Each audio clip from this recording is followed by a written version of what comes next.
enormous, challenge. But I'm excited because we've heard stats this morning from our presenter, Brian D'Souza, who talked specifically about trade.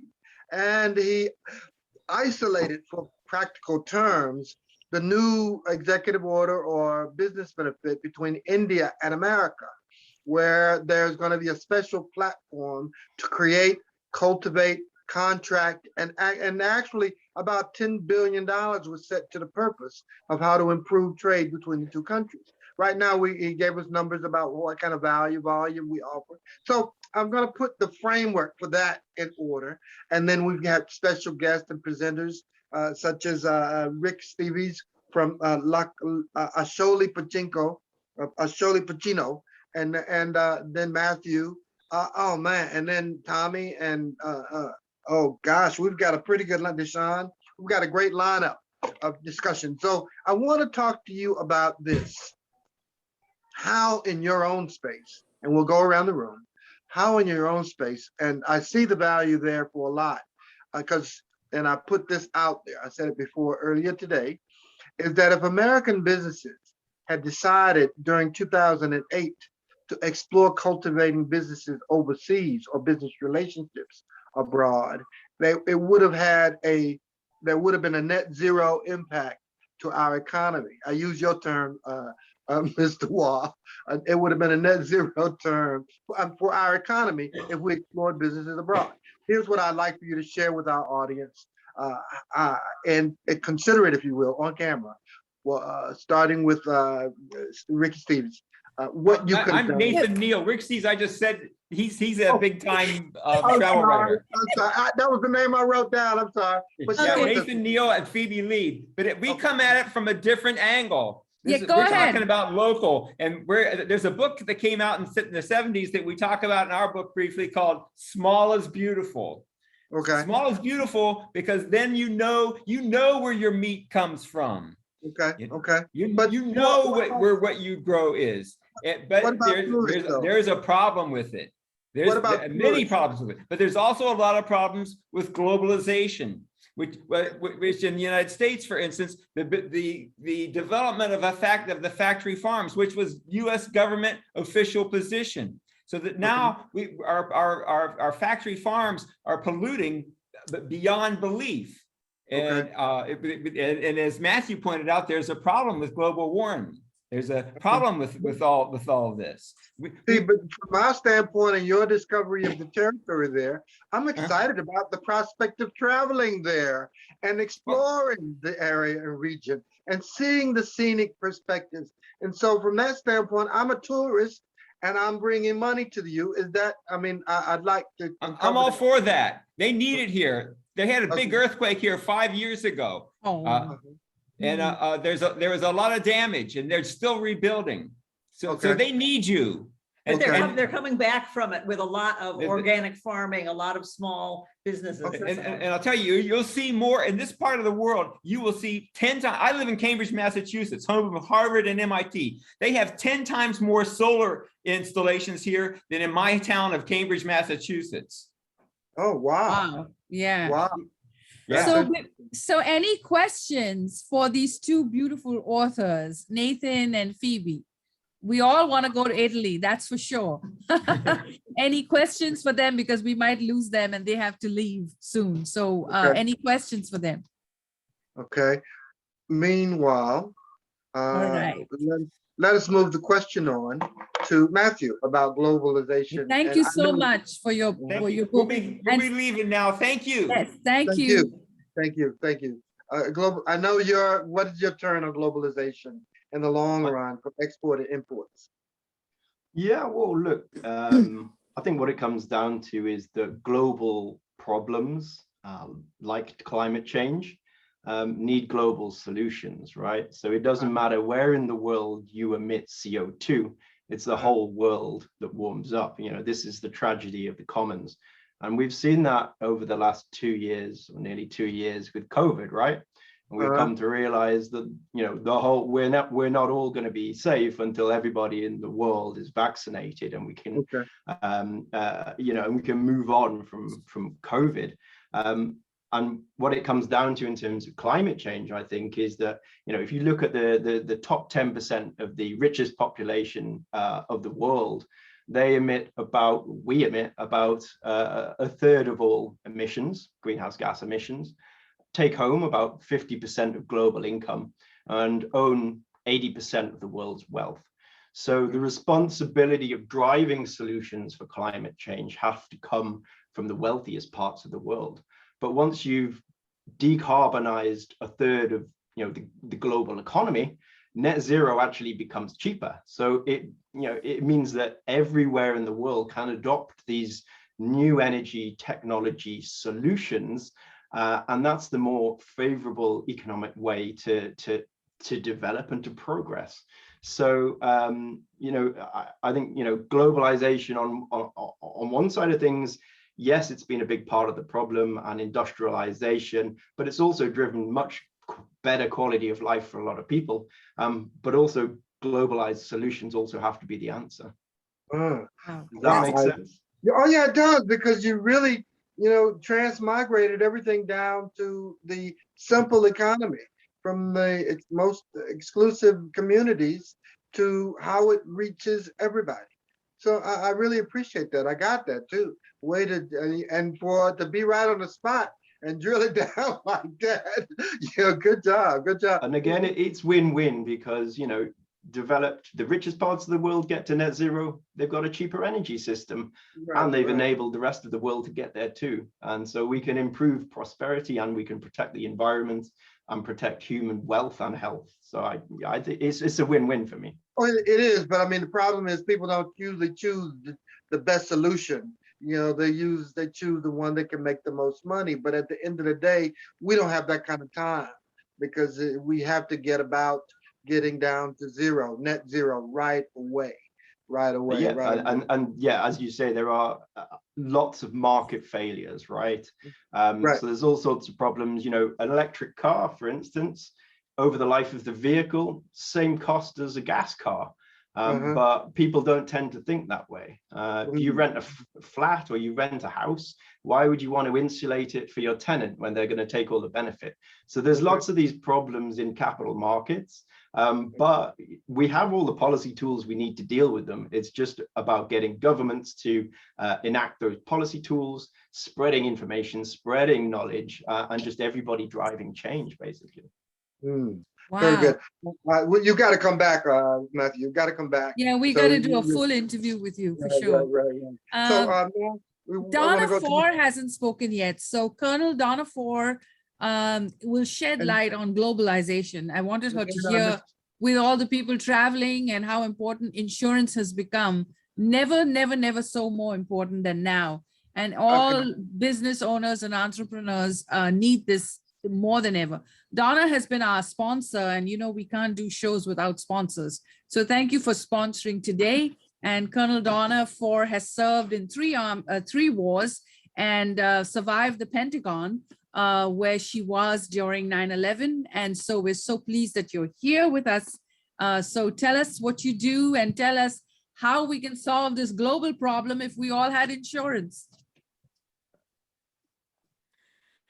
Well, I don't know about insurance solving globalization, but when it comes to globalization, and Reginald can back me up, he's another military veteran, I think we had our own globalization. We went all over the world, living in nasty places and doing terrible things and enduring some tough times. So when it comes to globalization, I think I did my part. I did it for 30 years.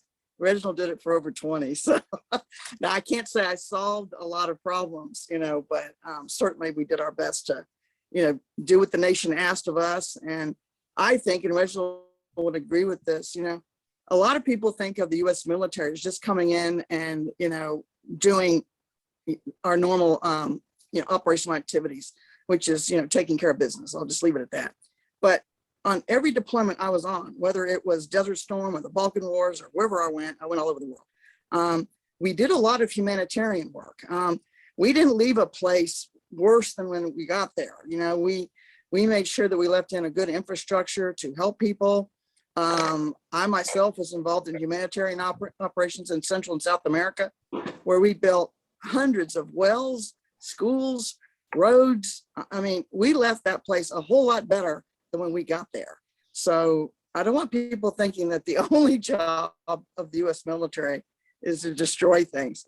We actually build up a lot more than we break down. Would you agree with me, Reginald? So it's not all, you know, blowing up stuff and taking care of business. A lot of it is humanitarian. Reginald, did you want to make a quick comment? No, I really don't have any comment. I think you pretty much put the nail on the head, Don, and I agree with you. Well, Reginald has been to Afghanistan and it's been in the news so much. So Reginald, do you want to shed any light or you don't want to talk about it? Sometimes military doesn't want to talk about those experiences, but do you want to shed a light to us on Afghanistan? Well, the only thing I would share, and as I've heard everything today, I've learned like with the military, a lot of things that when my later years in my career, they were just starting to think in terms of environmental concerns and what was good for the environment, because for the longest time, that was not the case. And of course, when you're operating equipment and machinery and things like that. So I'm sure with a great deal of certainty that they got a long way to go, because definitely the things that mankind has done as a species has definitely had an effect on the environment. I personally believe it's not so far gone that it can't be reversed if action is taken like now. So I think about that, and I think about military and how it operates around the world and how it affects the world and how different industries and stuff and how it affects the environment. So that's how I can tie all this in as it relates to what we are discussing here today. Well, let me put a context to this so that we can, I mean, what we're looking at is we have some local challenges that have to do with how we deal with our climate change. That's personal, but then there's the issue of globalization. And globalization is an important aspect because right now in the Los Angeles harbor, there must be 80 ships, you know, sitting in waiting to dock to convey their, you know, products. Just like that happens all over the world in different seas around to transport goods and services. Now, our economy, our national economy depends on it. And every other, you know, national economy depends on it.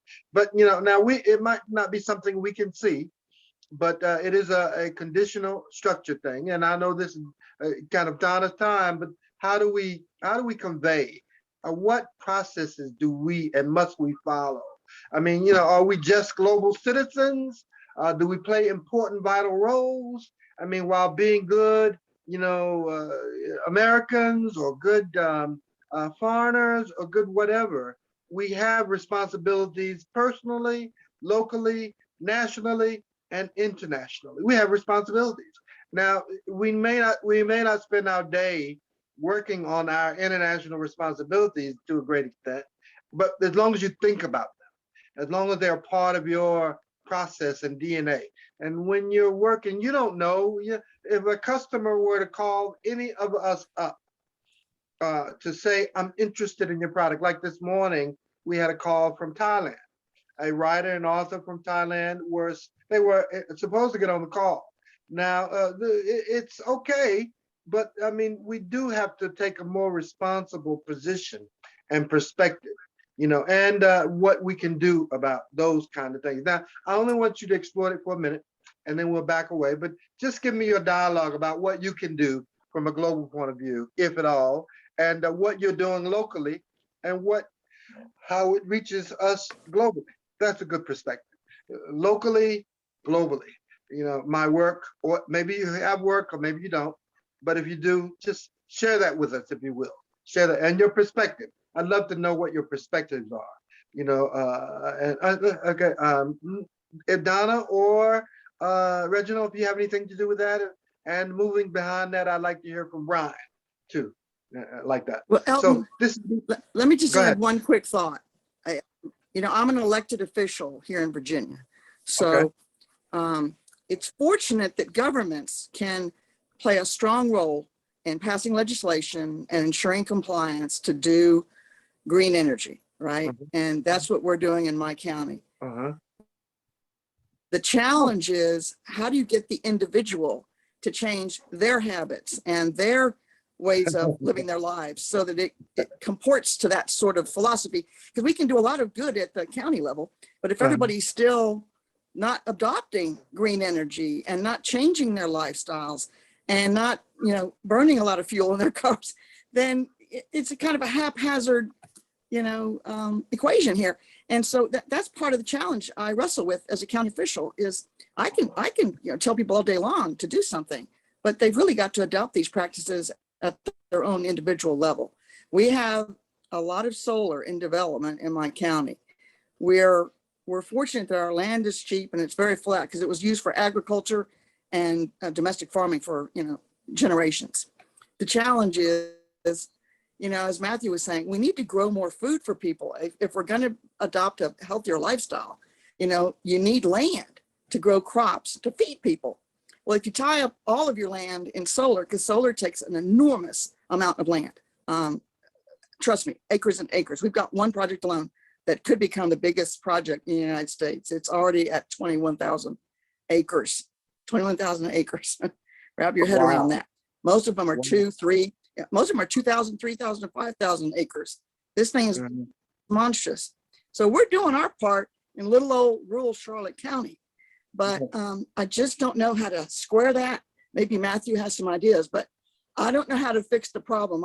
We're giving up a lot of land to solar, beautiful land that could be feeding people, and yet, we're trying to do our part for green energy. Maybe Matthew has some ideas on that. That's what I wrestle with as an elected official. Very good question, Donna. Very good. Very good question.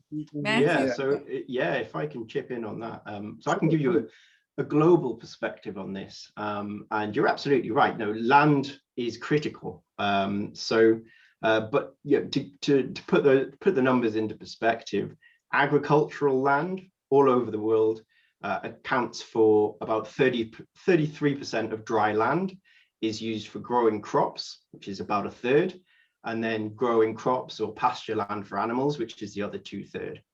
Now, if we wanted to power the entire economy using wind and solar only, and I mean all energy, not just electricity, we could do that with about 1 to 2% of the world's dry land. So in terms of comparing energy supply from renewables, wind and solar, the land use there with the amount of land used for agriculture, it's tiny, right? So, and then, to give you another number on that, urban areas, so cities basically, they account for 1 or 2% of land as well. So we basically need to build out a bigger area using wind turbines and of solar panels as we have urban areas, which is actually relatively small compared to agricultural land. But of course, you've seen the impact on local planning and getting it in near cities. There are all sorts of planning and permitting issues to that. So you're absolutely right. This is a key point.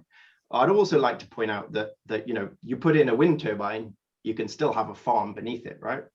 You can put in a field of solar panels and you can still have grazing animals. You can still have pollinators beneath those panels, so you can still use the land.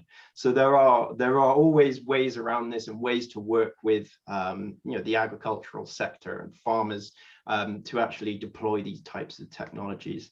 And then I also wanted to just pick up on Reginald's point that it's never too late, because I think that's such a good it's a good message, right? So if we want to limit warming to 1.5 degrees C, then we need to get to net zero by the middle of this century. If we want to limit it to 2 degrees, we've got to get to net zero before the end of this century. So that's the kind of time frame we're looking at, decades to kind of play out this this action and decarbonize the economy. But it's never too late, because even if we are delayed by another 20, 30 years, it's not the end. It's not the end of the world. It's just the damages grow exponentially the longer you leave it. So the faster you move, the better the outcome for the environment and the better the outcome for the economy. And I think that's a really important point. Donna, you made a point about the cultural challenges where you have to have the political will, the social and regional, behavioral will of Joe, Jim, Johnny Smith. I mean, Mr. Wall, please, can you share with us? I mean, those cultural challenges they're astronomical. It seems that when you're talking about people going from, being even living a vegan lifestyle versus, a meat eating one, the cultural aspects to that, they're enormous. And people, the belief systems, how do you get people beyond their current state of beliefs thinking? Yeah, so that's a great question. And look, you asked initially what individual actions at a local or personal level, and what individual actions we can take at a national and international level. Just to give you an answer on that, I've covered the personal actions. I think some of the most important ones are to electrify everything in your life, and to cut back where you can on meat. At a national level, vote for people like Donna, who are going to be pushing through a green agenda and rolling out solar. And then at an international level, and this all comes back to what we've been talking about today, global trade and global supply chains.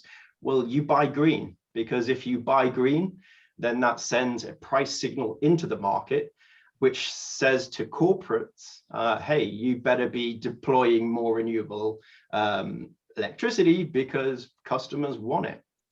So and those companies that don't go green, they start to see their profits fall, and they're going to quickly switch the business model. So personal, national, international, those are the actions that I think you take.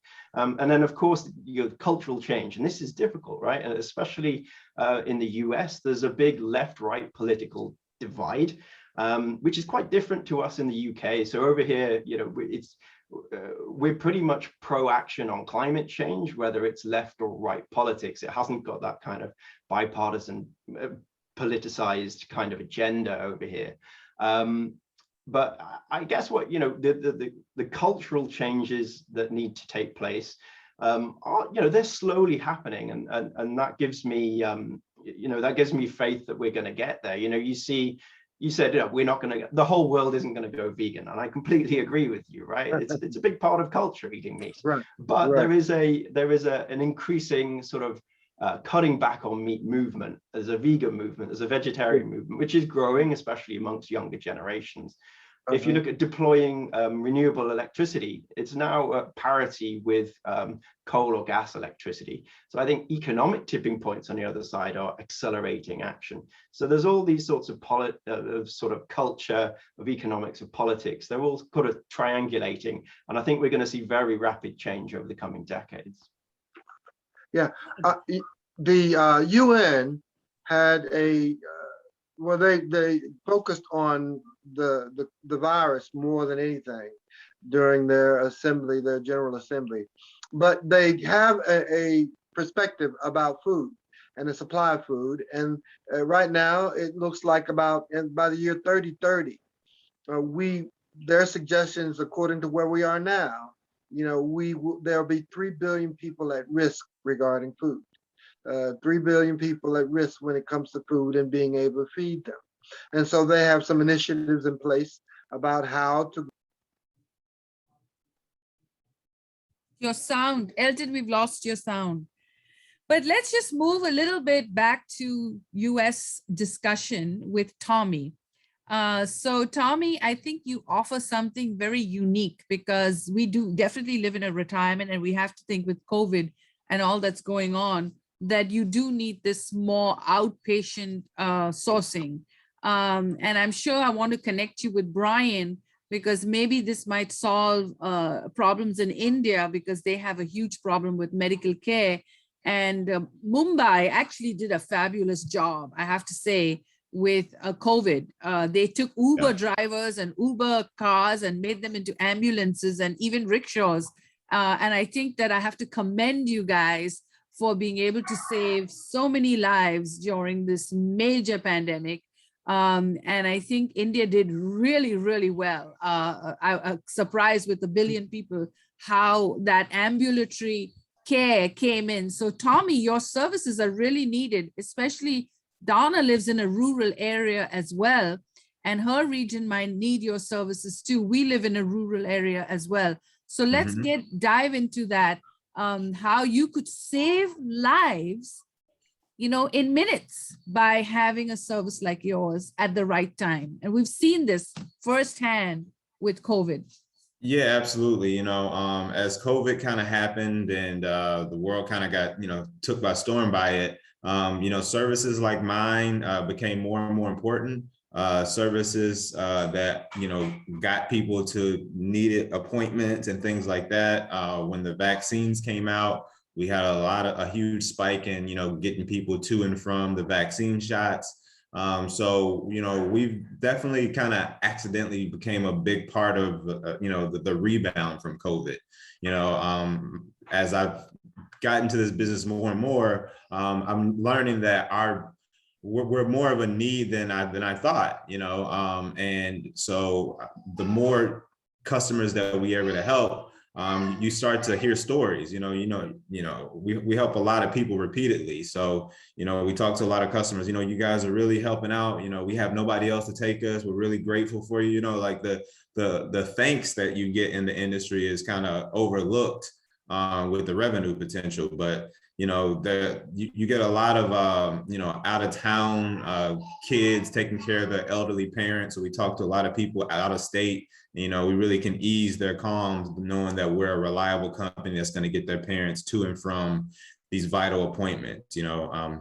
So we become almost an extension of their family because, you know, we talk to them so much and we're in the middle of all the appointments that the people have. So it's been really rewarding from a business standpoint, but it's also been rewarding from you know, just a humanitarian standpoint of being able to help people get to where they have to go to, you know, continue life the way that they want to continue with. Absolutely. One of the things that I want to talk about is that globalization. What you're seeing is movements happening all over the world. For example, I know a lot of people are against the people who are not taking vaccines, but it's a movement. There's a group of people that have decided that they're going to fight back the system for whatever reason, right or wrong. Globalization, vegans are taking over the world with the younger generation saying, stop, take care of this planet. This is our future.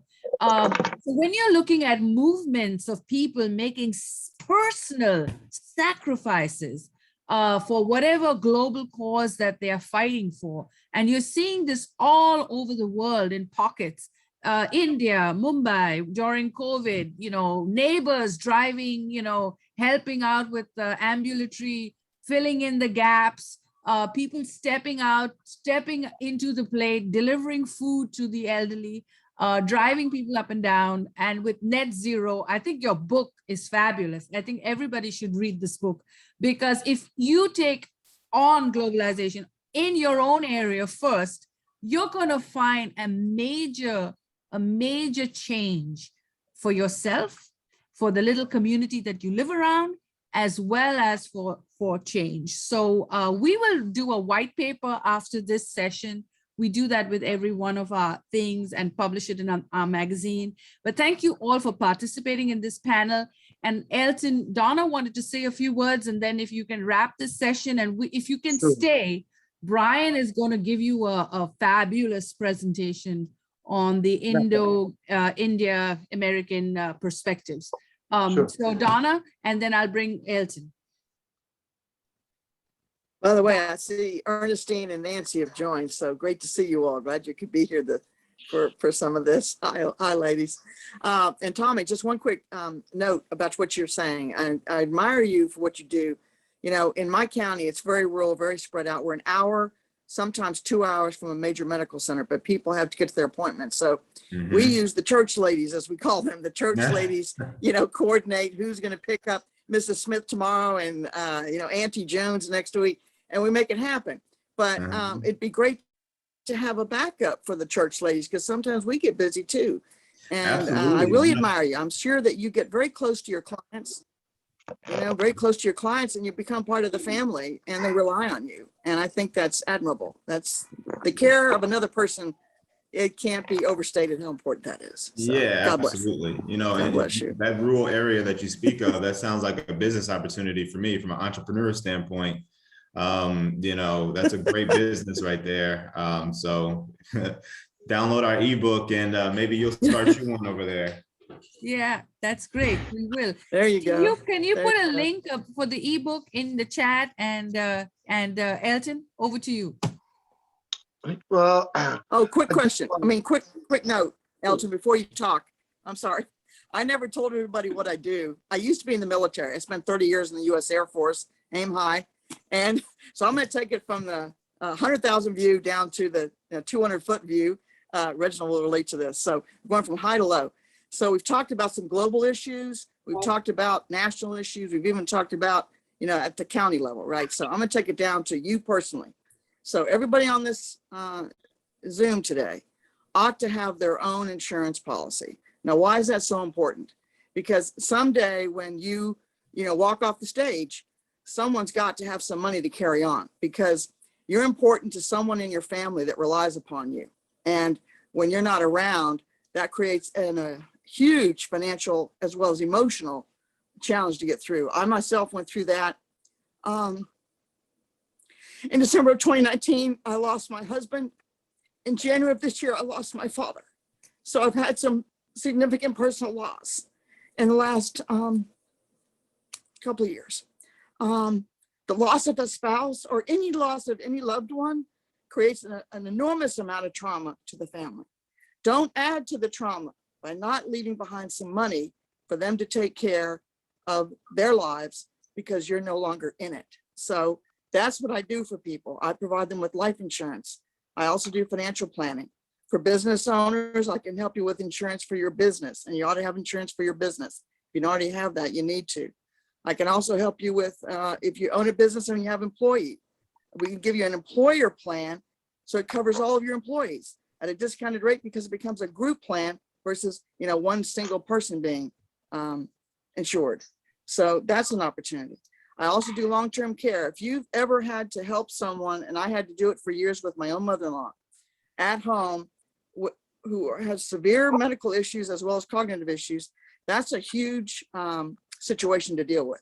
We provide plans to ensure that if you ever need that kind of care, that you have a pot of money that'll last for many years to ensure that you can get the proper care you need, both at home and in a facility. There are ways to do that. We also handle retirement plans and education plans so that your children can go to college with enough money so that they don't have to rob your piggy bank to do that. So there's a lot of things you can do to protect your life, your business, and your family.